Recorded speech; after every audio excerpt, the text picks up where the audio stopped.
Amid the medieval churches and castles in the ancient city of Ferrara in northern Italy is a doctor, Paolo Zamboni, who's developed an amazing theory that could turn the diagnosis and treatment of multiple sclerosis upside down. I am fully convinced that it is very, very important for people. One of the hallmarks of the disease are these white spots that appear on brain scans, signs of active disease. But no one has ever conclusively proven exactly what starts it all. For over a century, scientists have been finding unusually high levels of iron in the brains of patients with MS. Most assumed it was simply a byproduct of the immune disorder.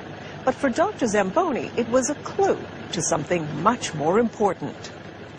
For me, what's really unbelievable is to understand that iron deposits in multiple sclerosis are exactly around the veins. So probably is a product of a dysfunction of drainage of the vein. This is very important news because iron is very dangerous. Dangerous because iron in the brain can cause cell death, inflammation, and immune problems. So using ultrasound, he began to scan the head and necks of MS patients, and that's when he made a key discovery.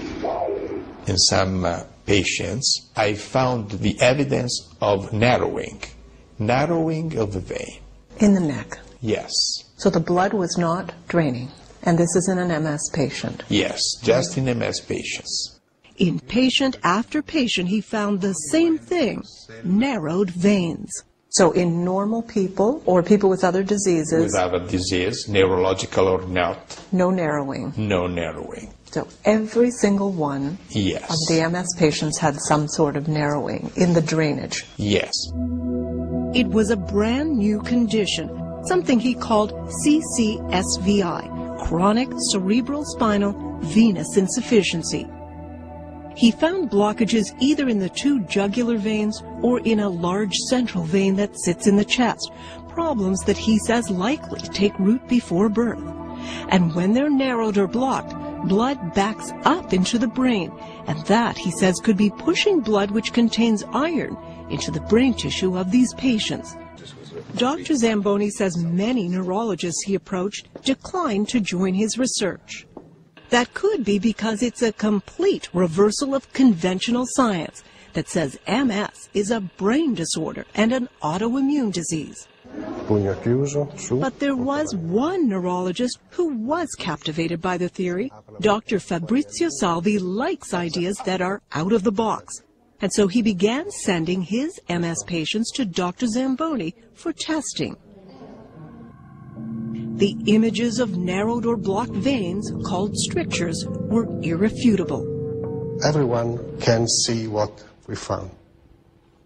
Everyone can see the strictures. So you decided to move ahead with the treatment now that you had made the diagnosis, right? Yes. Treatment of a narrowing could be a good way for eliminating iron deposition, so dangerous iron stores in the brain. And MS patients like this young woman are lining up for his research studies. For years, doctors have used tiny balloons to open up blocked arteries. It's a procedure called angioplasty. Dr. Zamboni decided to try a similar treatment in patients with MS who have blocked veins. Dr. Robert Galeotti, an interventional radiologist, threads a wire through the key veins that drain blood from the brain. Like most MS patients they've studied, she has two blocked jugular veins in her neck. You can see one on the scan. Look at this section and look at this. A narrowing. A narrowing. Yes. There's a significant stenosis, because it's certainly more than 50%. Doctors then send in a small balloon and inflate it. Once the balloon is removed, doctors watch as the blood begins to flow down normally from the brain. Wow! No more narrowing. The blood goes faster than before. Dr. Zamboni's team has performed this surgery on 120 patients so far, some while the patients were having severe MS attacks, with dramatic results. Sometimes it was unbelievable because they told us, now I have a normal sensation. I have a sensation of my hands. I have a sensation of my legs again. It's fantastic. Siamo liberati proprio. You're liberated. Sì. Paolo Ricomini has had MS for 8 years. He had 3 blocked veins that were opened 2 years ago. Bravo. Che ho continuato a migliorare. Prima camminavo, adesso cammino molto bene rispetto a prima. In an upcoming study of 65 patients with the most common form of MS, many saw a drop in the number of new brain lesions. And in the nearly 2 years following the surgery, 73% of patients had no more MS attacks. In the first 2 years after the procedure, if you maintain no narrowing in your neck veins or chest veins, you do not have more attack. And you do not have more active lesion at MRI. Maybe it's a placebo effect. Patients can be very enthusiastic the first months, the first day after the liberation procedure.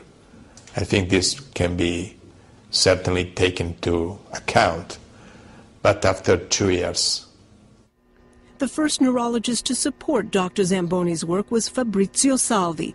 But you don't think it's a cure? I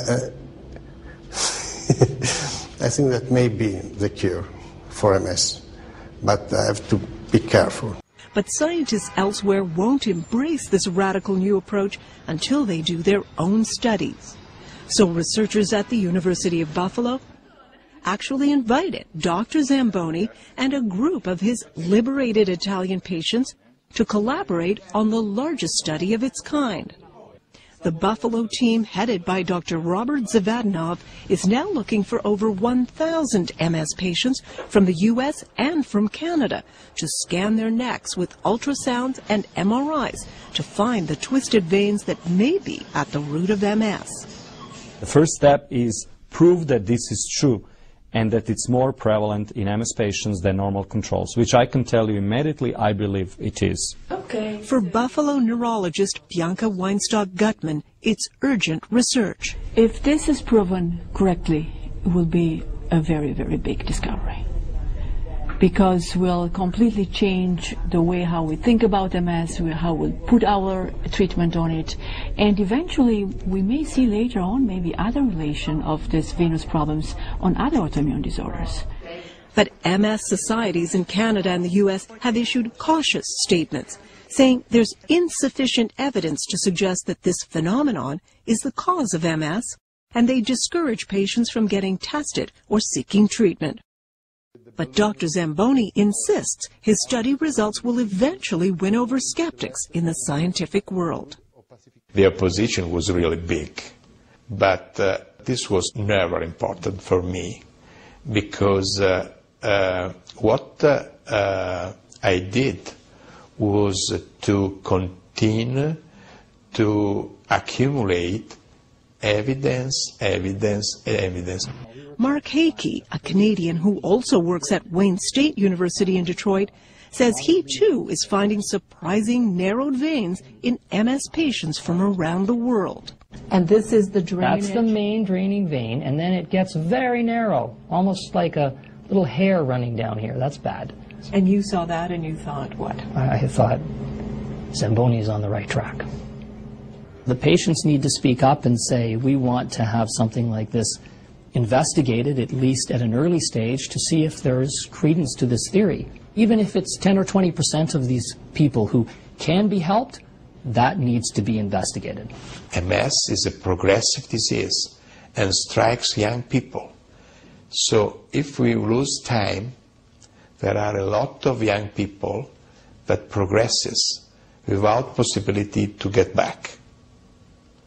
And this is very heavy for me, really.